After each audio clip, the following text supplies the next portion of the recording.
Can Ripple beat the SEC? When will Ripple present new arguments in its defense? How much will XRP cost after the trial ends? We will answer these questions in today's video. In the meantime, subscribe to the channel and we're getting started. The continuing court action between Ripple and the United States Securities and Exchange Commission, SEC, has taken a new turn, with greater activity centered on the sealed papers considered critical in reaching a final decision. In particular, defense attorney James Fallon announced in a tweet on February 16 that media personality and Forbes senior writer Rosalind Layton had filed a request to acquire access to the highly guarded Hyman speech paper. Rosalind's petition argued that the press and public have a basic and compelling presumption of access to court materials, as guaranteed by both the First Amendment and federal common law. According to the petition, exercising this right is required to hold the court responsible. Additionally, Layton charges the SEC of inconsistencies in crypto regulation, stating that the agency has yet to provide clear standards for the sector's laws. That enormous significance has translated into intense public scrutiny of Hyman's speech, which, given the SEC's refusal to provide explicit regulatory guidance on cryptocurrencies, constitutes the only instruction anyone within the SEC has offered crypto stakeholders to avoid being on the wrong. End of an enforcement action, writes Layton. Carl Cesare, the proprietor of Cesare EPC, a legal firm focused to Supreme Court and appellate work, likewise confirmed the move. We recently filed this application for permission to intervene in the SEC's Ripple lawsuit, in which the SEC wants billions of dollars in fines from Ripple based on their cryptocurrency XRP, which the agency argues is an unregistered securities, Cesare said. Incidentally, Layton's Forbes piece, which presented a critical analysis of the SEC's alleged unjust handling of Ripple, was mysteriously pulled from the internet seconds after the petition was filed. The Hyman speech, given in June 2018 by William Hyman, then director of the SEC's Division of Corporate Finance, is a key document in the Ripple case, since it is thought to include the regulator's opinion on the categorization of cryptocurrencies as securities. During the hearing, Ripple attorneys have urged the court to require the SEC to provide the records for inspection. The business thinks that the conclusions made in Hyman's speech, which classified Bitcoin, BC, and Ethereum, EEF, as non-securities, might be applied to XRP as well. Public access would therefore be critical in allowing the public to judge the strength of Ripple's fair notice defense. Because if insiders inside the SEC couldn't comprehend the speech's direction, individuals outside the agency couldn't expect to understand it, Layton noted. Importantly, the SEC has charged Ripple with making unregistered securities offerings by selling XRP tokens. It's worth mentioning that some legal experts have questioned the SEC's categorization of securities, leading to debate about the possible conclusion. In this regard, XRP holders' lawyer John Deaton believes that the agency may lose the summary judgment due to uncertainty in securities categorization.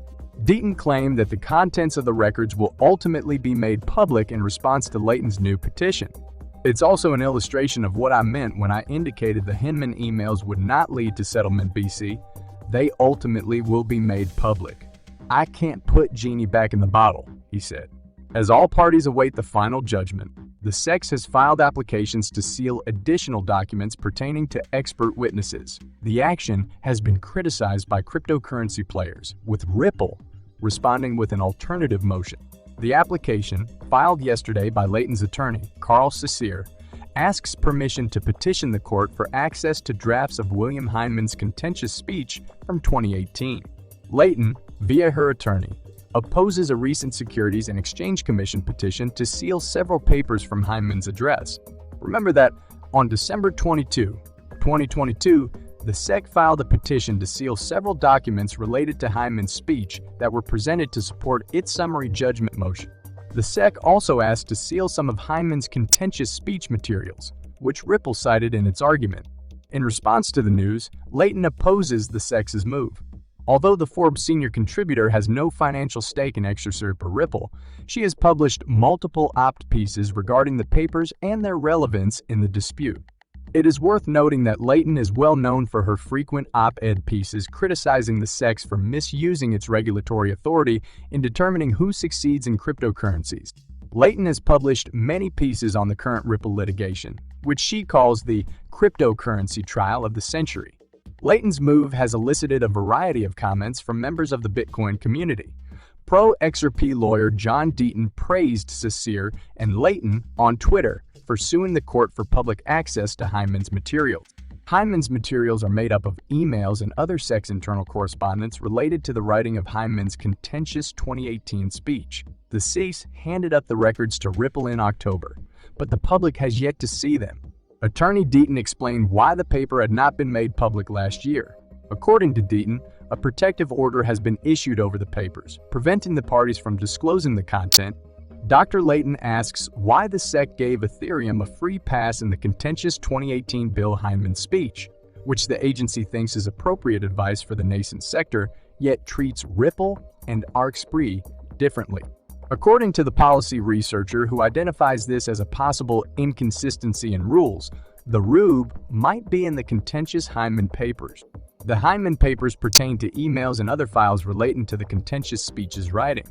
Notably, the speech became the center of the SEC's lawsuit against Ripple at one time, with the agency initially opposing Ripple's attempts to acquire the papers, while the SEC ultimately gave over the records to Ripple in October after opposing 6 court orders to do so.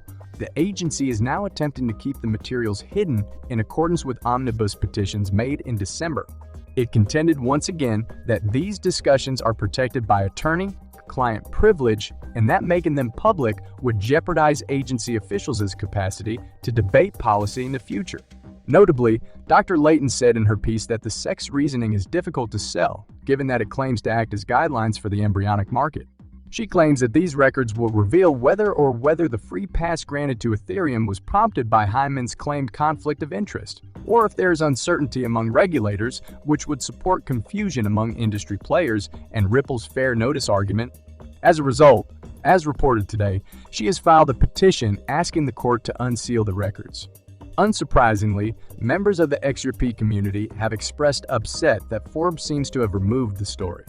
Attorney John Deaton, whose company had cited the Forbes contributor's filing, expressed surprise, saying, "Woof, Dr. Layton and Forbes have yet to react to requests for comment as of press time. However, if the Crypto Basic receives input, it will update this report." Ripple's A22, David Schwartz, has become a Twitter star. In a tweet yesterday, the Ripple executive and XRP Ledger creator made a comment about peeing in a pool, provoking the backlash. "I was assured that as long as nobody is particularly close to you in a pool full of people, nobody would know that you did," Schwartz writes. "I realize now that this only applies if you're in the pool." The crypto and XRP communities have reacted in force to the amusing tweet. A few Twitter users thought that the Ripple executive's comments may have some hidden meaning. As a consequence, efforts have been made to create ties to liquidity sources. Unfortunately, no such evident relationships seem to exist. It should be noted that, as previously stated, XRP Ledger developers are now testing a native automated market maker, AM. Schwartz believes that the AM's qualities, such as the ability to provide single-side liquidity supply, distinguish it from other comparable products. Those who thought the joke amusing but could not see any deeper meaning uploaded tales and memes in response. Nonetheless, the tweet has received appreciation from an unexpected source, Cardano developer Charles Hoskinson. It's also worth noting that Hoskinson's relationship with the XRP community is strained. Notably, he has previously clashed with the community over statements he made about the alleged Ripple settlement date and comments he made concerning the relationship between officials at the U.S. Securities and Exchange Commission and Ethereum. Hoskinson said in December that he would no longer be making remarks on the matter due to the toxic and petty attitude of the XRP community. Furthermore, he said that he had no qualms about terminating relations with the community since XRP had no technical or financial value. Ripple to David Schwartz and Bitcoin supporter Demester recently had a Twitter dispute over whether Ethereum, ETH, was preferable than Microsoft. Miss Thief's shares. Demester initiated the debate with a tweet on the Howey test, a legal criteria for establishing whether or not an investment is a security. Demester stated that ETH meets the Howey test because it is a pooled investment in which the profits are dependent on the efforts of others. "I'm not sure I understand what you're saying," Schwartz remarked. You assert that ETH represents a joint financial investment in a joint venture. They acquired their ETH directly from ETH, you say?